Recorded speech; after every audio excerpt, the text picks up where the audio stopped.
PokeRogue is a roguelike game that features hundreds of floors, items, and Pokemon. It's Pokemon in the way that you use Pokemon to battle and progress, but it is a roguelike in the way that after every fight, you are able to grab custom items, berries, or potions to heal yourself. You also fight a boss or a gym leader every 10 floors, and most importantly, every wipe will send you straight back to the beginning, forcing you to crawl all the way back to the top. Of course, you probably already know this. Dozens of creators across the internet have covered this game in full, and it has become one of the most fun Pokemon experiences in recent history. I mean, as long as the devs don't royally screw something up, this could be huge. Well, in any case, as a fan of Pokemon, I figured I should give this game a go. However, I should mention that when I say a fan of Pokemon, my experience is pretty much beating Pokemon Emerald once. And that's kind of just it. But come on, this is a Pokemon game at heart. Pokemon games are easy. I've got this. Okay, we Ember and then Bite. Strong Jaw? What is hot? Okay, we just put it all right here. Really now? I'm gonna lose to a bit of. That one's embarrassing. Yeah, that one hurts. Oh my god, there's nothing we can do. We'll just lose. Okay. What's next? What is that? Oh, Snorlax. Okay. Oh my god, there's nothing we can do. Right? There's no way we can win this. That's it. There's no possible way.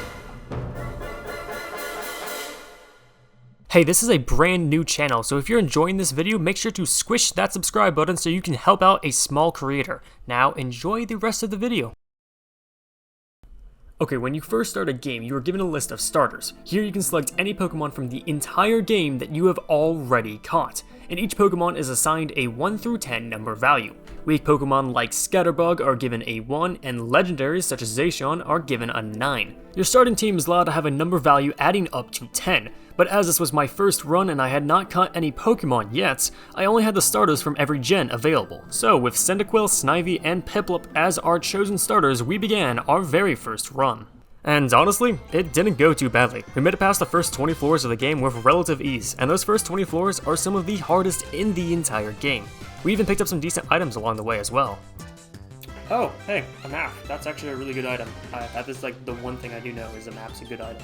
Unfortunately though, it didn't really matter, as my first run came to an end where many do, during the rival fight on floor 25. You see, you first discover your rival Ivy on floor 5. That first fight isn't much of a challenge though, as you can easily sweep her one fire, grass, or water starter with one of your 3 starters with the opposing type, and then knock out whatever flying type she has. But on floor 25, she becomes much more of an issue, this time sporting 3 different high-leveled Pokemon that usually do a really good job of countering the team you had when you last fought her.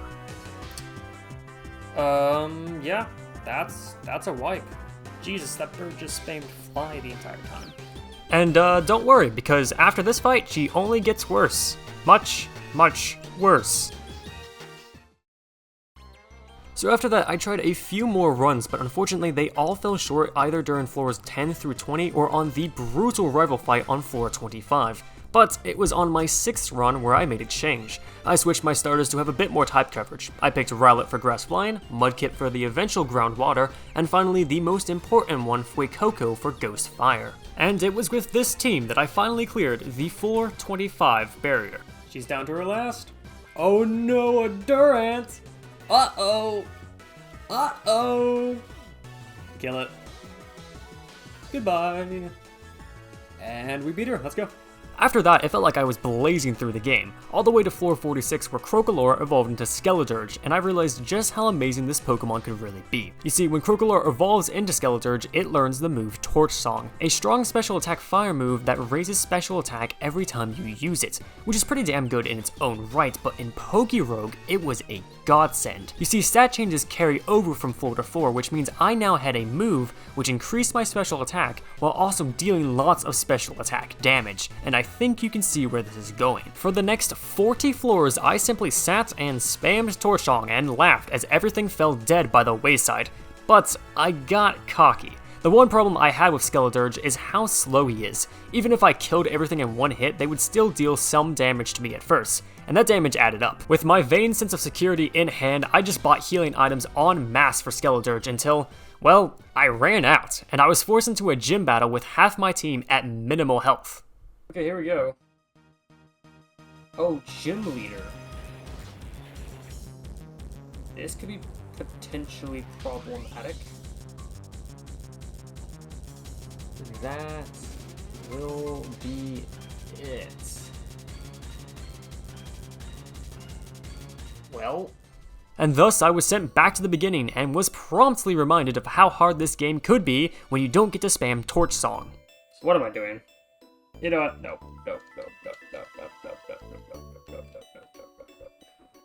I'd also like to mention that this entire time I was struggling to beat just plain classic mode, my YouTube feed was filled with content creators not only easily beating the game, but intentionally making it harder, and even beating the entirety of classic mode with one Pokemon. Successfully clearing classic mode with just one Pokemon. What the f? Even when I did escape the first 25 floors, my runs would always end around floor 50 to 80, nowhere even near the end of the classic game at floor 200.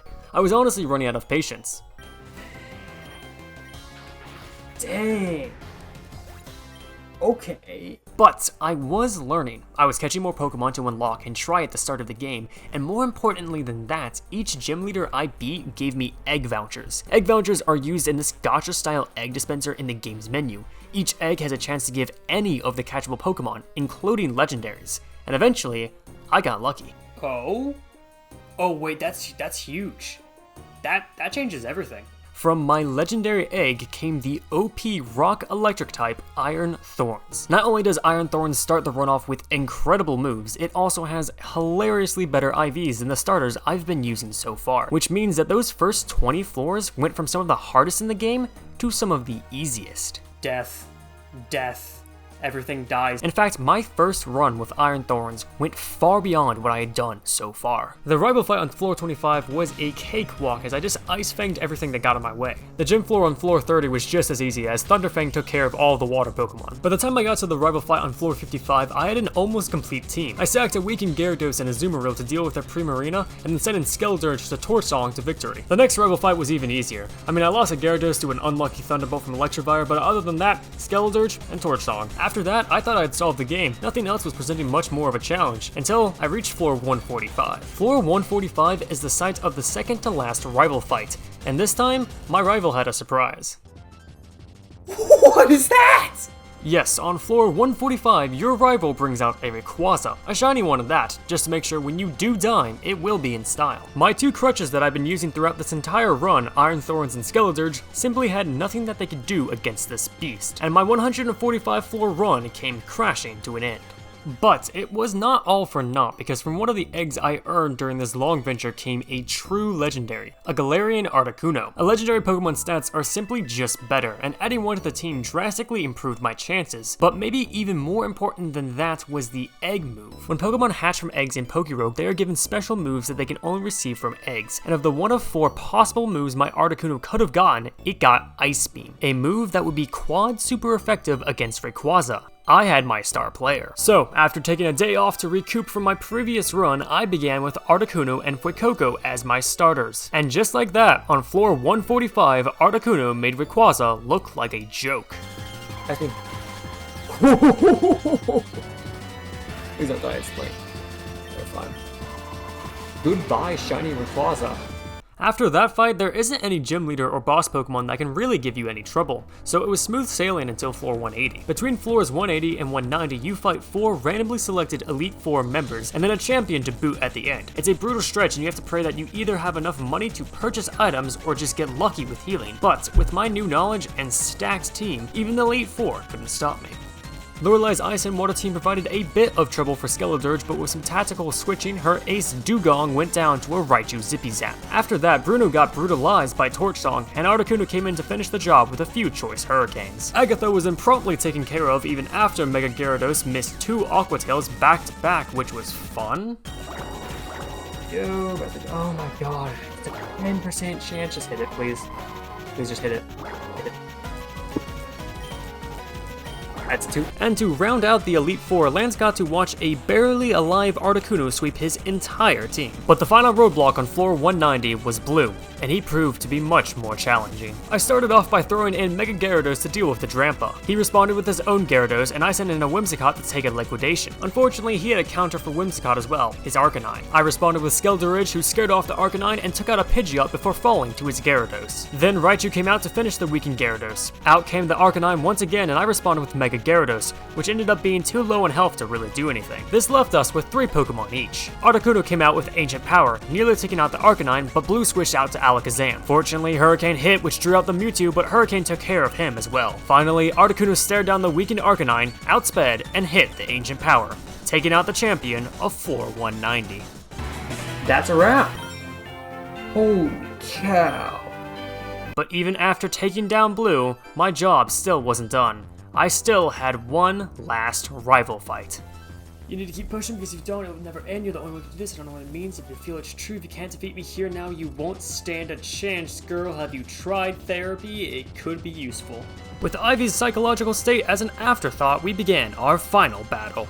And, well, I lost. Or at least I realized I was going to lose, so I employed a tactic called save scumming. Essentially what save scumming is that you can save the game and then reopen it to start any fight over again to have a fresh try. I know, it's not the most noble of strategies, but I was not willing to let this run die after all the work I'd put into it. It ultimately didn't really matter though, as I could find no possible way to defeat my psychotic rival. Her Rayquaza, which by the way is now a Mega Rayquaza, stomped anything my team could throw at her, even after I workshopped this fight for over an hour. So, I finally accepted my defeat. I let my team wipe, and I let my run die. That one hurt. I had to take a few days off, and for a moment, I didn't think I would be able to try this again. It took so much time to just get to floor 195, and even if I did get there again, I had no idea how I was going to kill that thing. But as more people streamed and made videos and guides and Reddit posts on the game, I gathered enough information to feel confident in one more run. This time would be different. This time I wasn't going to worry about anything else except building my team specifically for the purpose of kicking that stupid worm's ass. Or fail, and never touch this game again. And so, I began the final run. Satan!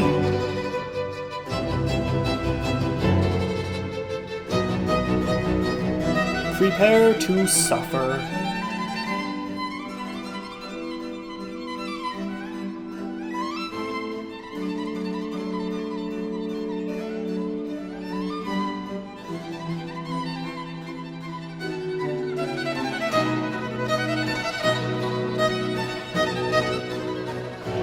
Hope you're ready to get torch-songed.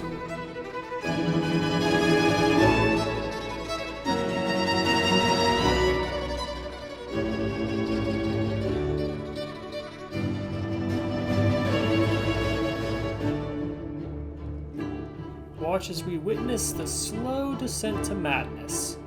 Also prepare to get torch-songed.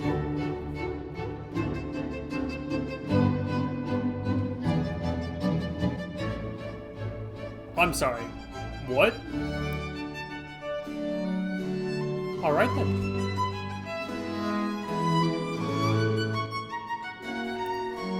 Alright. Show me the devil. Not an issue. Okay. See you in 50 floors.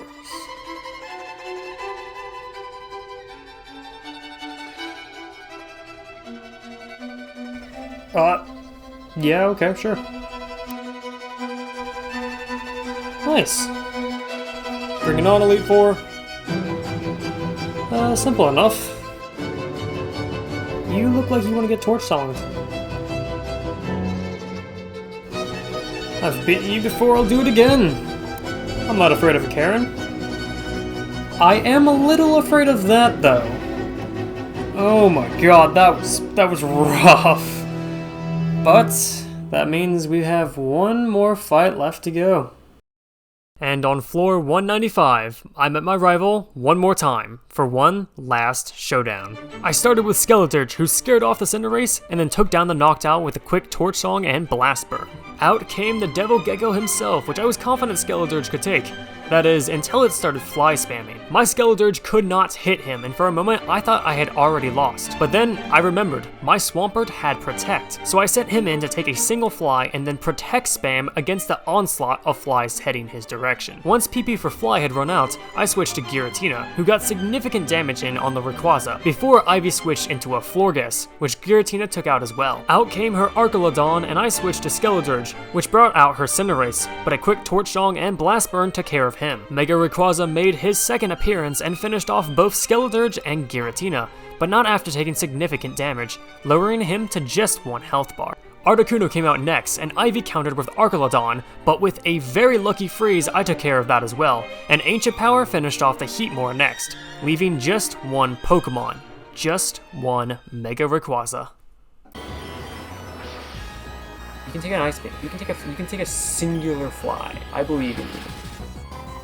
And that's it. I did it. Let's go. It's over. Oh, it's over. Oh, thank God it's over. And just like that, she was gone. My rival defeated. Unfortunately, that is not the end of the game. It goes to 200 floors, not 195, which means, oh dear God, what is supposed to top that? Oh God, it's another worm, except apparently this one can monologue. And, well, I wish I had an epic fight story to tell, but no, not really. Skeledirge spammed Torch Dong while Swampert Protect spammed, and I kinda just won. That's it.